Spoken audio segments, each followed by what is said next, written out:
Welcome back to One on One. Andrew Posadas alongside Andrew Galata. And it's my pleasure to welcome our next guest, sports writer, columnist of the New York Post, Mark Cannizzaro. Mark, welcome to One on One. Thanks for having me, guys. How you doing?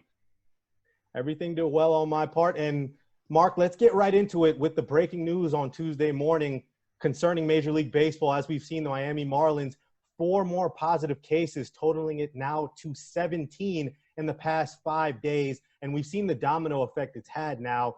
The series between the New York Yankees and the Philadelphia Phillies, the first 2 games have now been postponed, and the games between the Baltimore Orioles and the Miami Marlins also postponed. So just want to get your initial reactions.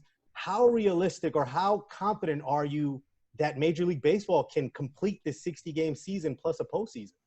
Well, I mean, the first thing I am, honestly, Andrew, is hopeful. I mean, we all want sports to come back. It's not going to be the same. It's, obviously, as we've already seen. But I don't want to, obviously, 17 cases is a lot. I mean, obviously, that's you have to consider that an outbreak. And that is an alarming situation. But I do feel like, and I kind of speaking from yesterday when this was all really breaking initially on Monday, I cover golf as well for the Post, and I've covered 3 out of the 6 PGA Tour events that they've had since they've restarted, and they had a couple cases and some caddies, some players and whatnot, and there was alarm, and there was like, oh God, how can should they shut the tour down? The bottom line is, this is a very small percentage of players amongst the entire grouping of the Major League Baseball teams. I saw somewhere amongst all the tests it was like 0.6%. Now maybe that's a tick up today. I just feel like we live in kind of like a first take panic society, right? And we're all, Twitter was full of alarm yesterday as soon as this went down, right? So does this mean we're going to not get through 60 games of baseball? We're going to shut down in a week? I don't think so. I mean, you have to stay the course here. The roster sizes were allowed to be larger because of these kinds of things in baseball. Whether we'd have to have reserve players or players in reserve in case some guys contracted the COVID. So, I'm very careful here because I don't want to in any way, pass this off as not a big deal, because it is a big deal, but I also don't want to be too over the top alarmist on it.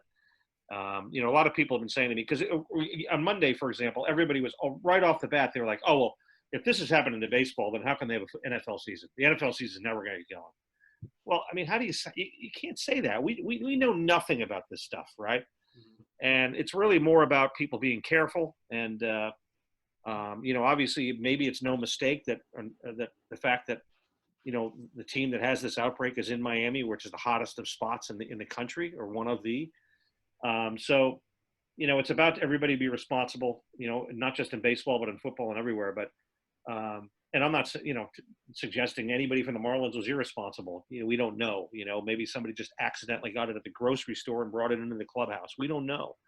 But the bottom line is, my first impression here, and my first feeling is not to go over the top in alarm here. Yes, there's been some games postponed, as there should be. I think I just heard something about one of the teams, I think the Nationals, saying they don't want to go down and play in Miami. So that's going to be an interesting dynamic there now, if teams don't want to go down there at all. There's still things are playing out as we sit here. But to say that they're going to scrap, the 60-game season, I don't see that happening, no. Yeah, I feel that's really interesting, especially how it pairs with the NFL season, because it's very similar. Both leagues that are doing similar plans where they're not doing a bubble and that sort of stuff. So I definitely wanted to get your opinion on, do you think it'll be harder for the NFL even with the MLB? Because the MLB, obviously, you can social distance a little easier. Football, a lot more of a contact sport. So definitely wanted to get your opinion on that.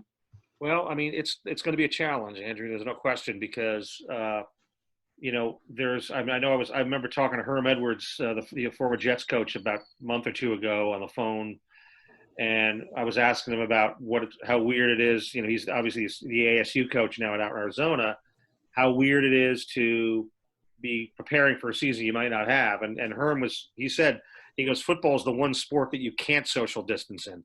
I suppose you can make the argument with basketball and hockey to some degree, but football really, you guys are just crunching in each other's faces on every play. But it's going to come down, I think, to a large part to the testing, how often they test. I know right now, that they're just starting the testing. I think there's a mandate that they have to have 2 negative tests just to even get into training camp. So it's a matter of how often they can test and how often they do test. This whole bubble thing has been very interesting to me, Andrew, and both Andrews, because I've been covering the PGA Tour, as I said, in its restart, and they've been doing the quote-unquote bubble. Well, the bottom line is the bubble is a little bit of window dressing. I mean, it's impossible to keep everybody in a bubble. The PGA Tour, in a perfect world, has all of its players and all of its caddies, for a tournament week, staying in the same hotel and just going to the hotel, getting takeout, going to the golf course and going back to the hotel. That's not happening. Players are they're renting houses together. The caddies are not staying in the PGA hotels because they're more expensive, and the caddies are looking for the cheaper places to stay. So I learned that the first week out of the tour, which was down at Colonial in Texas, where I was actually having dinner with a caddy friend of mine from the tour, and we're sitting out at a restaurant that had 1 million people in it because it was in Texas, and they hadn't gotten the memo that there was a pandemic down in Texas. I don't think they have yet still, even though they're a hotspot. And I'm thinking to myself, well, he just got tested yesterday by the tour, and he had his red wristband on saying he was good for the week. But yet we're sitting at a Mexican restaurant with people all around us, which I was very uncomfortable with, by the way, I must say. But I just was it was weird. It was my first night out, so to speak. But I thought to myself, what if he gets infected now and then he infects his player? And you know what I mean? So the bubble thing is difficult for anybody to do. And I don't think it's really possible for baseball and football because the rosters are just too big. I think it's very difficult to do that. So it will be a challenge. I know all of the leagues have been looking at what the PGA Tour has been doing. I know the PGA Tour Commissioner Jay Monahan has communicated with Manfred and Silver and all the Goodell, all of the commissioners of the various team leagues to kind of see how they've been doing it. But there's no real perfect way to do it. And, it's a day by day thing. And as we're seeing with baseball right now, it's, we don't know what's going to happen tomorrow. So next, I definitely wanted to jump in. We've been talking about the NFL. They're obviously going to carry on as usual. And the Jets obviously just made a big splash move, trading Jamal Adams. And definitely want to know, really, with the Jets, it's kind of interesting because this move obviously helps them kind of long term. They get 2 first-round picks. They get a 3rd rounder on top of that. But now, obviously, Jamal Adams, such an impact player, it really does hurt them now. And especially when you have Sam Darnold, who seems like he's kind of progressing into his own and kind of a franchise quarterback here. Definitely want to know your opinion about this timeline, really, that the Jets are on. Because let's just say these first 2 first-round picks end up being good. They end up being stars. But then you got to pay Darnold. So I definitely want to get your opinion on if the Jets are kind of getting some young talent kind of too late in Darnold's progression. No, I don't. There's a lot of elements there, and I first of all, I don't think those 2 first-round draft picks in the next 2 years will be too late for Darnold in any way, shape, or form. I wouldn't worry about the contract thing because once those guys are drafted, they're on rookie contracts for a period of time. With regard to Adams, my overriding feeling is the Jets are better off without him. I really do in the long run. I mean, I don't like the way he went about this from the start. I don't like the fact that he started chirping about his contract and on Twitter and, the woe's me stuff. I'm underpaid.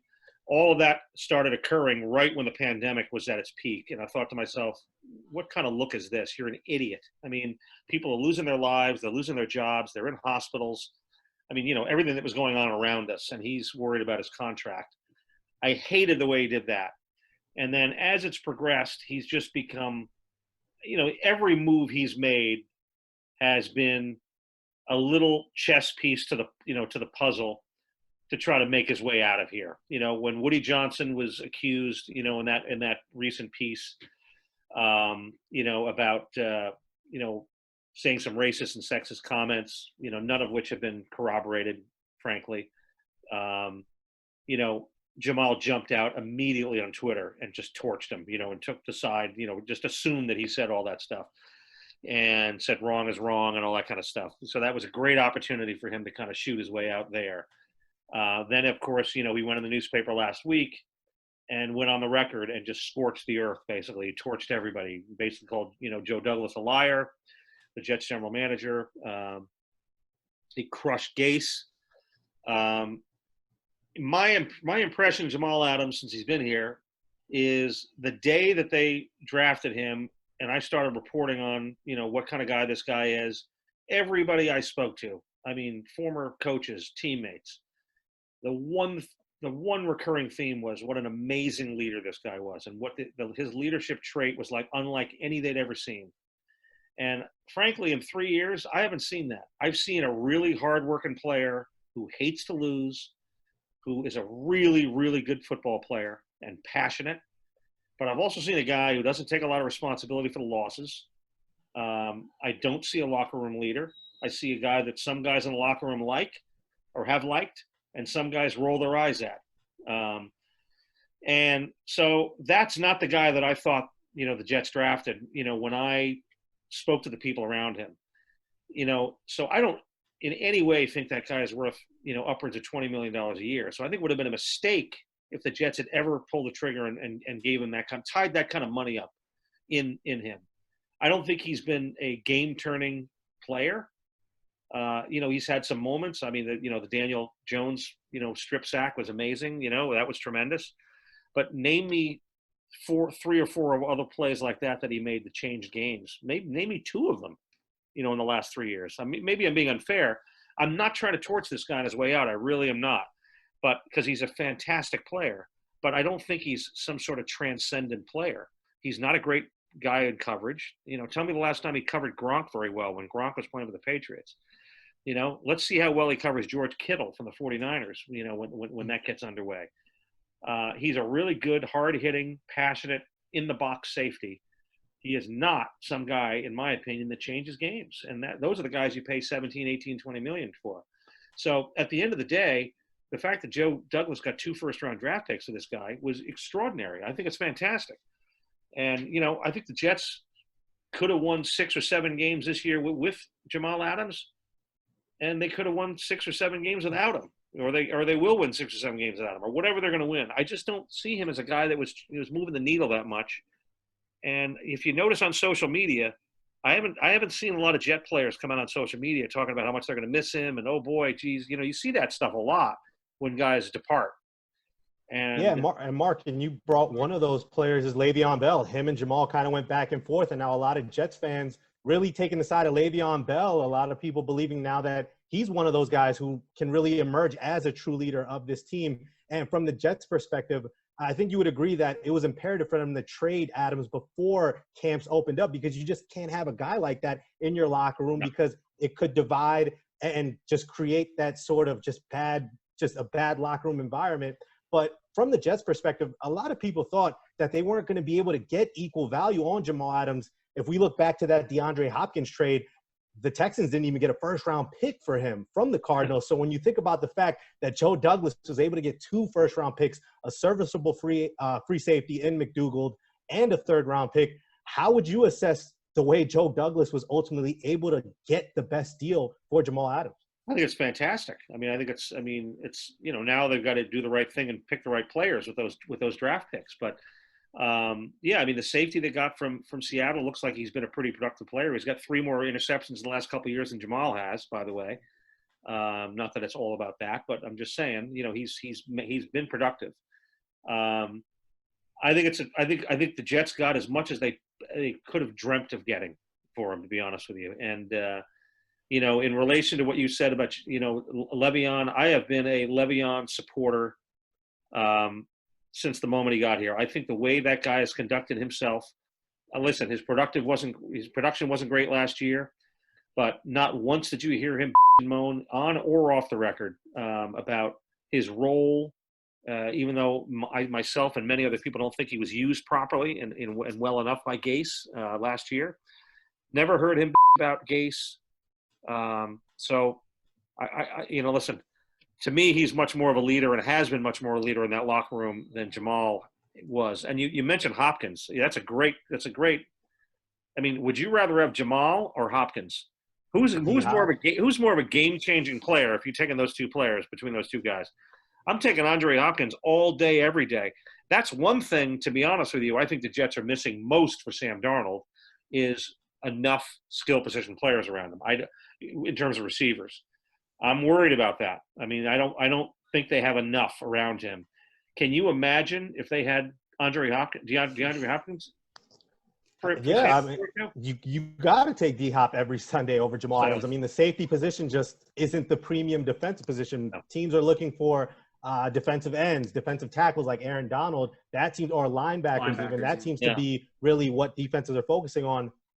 In a way, the Jets are lucky that, I mean, they made this marriage with a team with a team that values safeties more than anybody else does when you think about it, right? I mean, Cam Chancellor and Earl Thomas and all these great safeties that Seattle has had in their really good run the last decade. They have a formula, and Jamal fits that formula for them, and they gave up a lot for it. But, in the way the Jets play defense, I just don't see, and I didn't see Jamal being a game-changing player. And maybe he will be for Seattle. I don't know. But I think it's good for both. I mean, I think this is one of those classic trades. It's great for both teams because he's going to fit in well in Seattle, which already has a pretty damn good defense and values its safeties, uses its safeties in their scheme, in its scheme. And the Jets, they got these draft picks. They've got this other safety, McDougald. And, I mean, let's go. Let's see how it unfolds. I mean, we're not going to really know for a couple of years. But, at the end of the day, Jamal was going to be a distraction from the moment camp started until the moment he got his way. And he wasn't going to get his way for a while. So I just think this is a win-win for the Jets. Just get him out of here. Good riddance, in my opinion. And Mark, in the long run, obviously in that New York Daily News article, Jamal Adams said that he doesn't believe Adam Gase is the right leader for the organization. As someone who's been covering the team ultimately, if the Jets are going to get to the promised land, do you believe it will be under the head coaching of Adam Gase? Andrew, I can't answer that with a. If I would answering it, I'd just be speculating because honestly, to me, the jury's out on Gase without question. I give him a lot of credit for not letting that team end up finishing 4-11 last year, or 3-13, or whatever it would have been when they went 1-7. Yes, their schedule was soft on the back end, but I don't care. They still went 6-2. So I have positive feelings about that, but I'm concerned about the way he used Bell last year. I am concerned that he can be a little thin-skinned and maybe a little insecure. He cares a little bit too much, I think, about what people say about him. In this town, as you guys know, or I'm assuming both you guys are natives, or or at least if you're not, you're going to college here, and you know what the vibe is in this town. So I have my concerns, but you know what? Adam Gase lost his quarterback for 3+ games last year with mono at the beginning of the year. He also lost his best defensive player in the first game of the year. So let me see. Let's hope that Sam Darnold stays healthy all year. And, Gase was brought here because of his acumen with quarterbacks. So let's see how he does with Darnold this year. Let's hope Sam stays healthy. And, I think this will be a much better judgment year for Gase. For me to say that I think he's going to lead them to a Super Bowl, I have no idea because I didn't see it in Miami. Right? Did you? I mean, 8-8 was a good year down there. So, I didn't know why they hired him in the first place. And that's no offense to him, but I'm just looking at what he did. At his record. So, I think this year is a much better year to judge him. This year, if as long as the quarterback stays healthy. We have one more big news segment from this weekend in New York sports. And as we move over to basketball with the Knicks signing Tom Thibodeau, a defensive-minded head coach in a game that's obviously revolves around offense, big plays, three-pointers, and all that stuff. Do you think like a defensive coach fits here in New York for the Knicks, or do you think they should have went more with an offensive guy, or should stick with Mike Miller or someone like that? Andrew, I think a competent coach is all we want here for the Knicks, right? I mean, whether he's offensive, defensive, this is a guy that's got a pretty good track record. I don't know a lot about Thibodeau other than what I've read about him. And I'm also seeing a lot of pretty prominent names, come out and endorse him. So, when I hear guys like Jeff Van Gundy and the Maniac down in San Antonio, our favorite interview. Greg Popovich. When you hear those guys like Popovich and Van Gundy and others come out, one of my colleagues from the Post actually, Howie Kasoy, I just vapor locked my own guy. Howie Kasoy just did a great, really, really good profile on Thibodeau. He talked to a lot of people around him who he's worked with and worked for. And I tell you what, if I'm a Knicks fan, I'm excited. But the bottom line is you got to get some players in here. I mean, I'm less about the coach and getting some players that can actually play. But I think he's going to bring a level of discipline. And listen, I think Miller was a good coach, and he's probably going to end up staying on the staff. But, he didn't really have the cachet and the resume, that Thibodeau has. And you probably need that in New York, just to kind of get the fan base attention. Even though it shouldn't be that way, it just, it is, that's the way it is. So I think this is the first positive step the Knicks have made in a long time. And now let's hope they can get a few players in here and let's see what he can do. But I think he brings some credibility to them almost instantly. Sports writer, editor of the New York Post, Mark Cannizzaro. Mark, appreciate the time. Thank you for joining us here on One on One. Thanks, Andrew. And Andrew, thanks for having me on.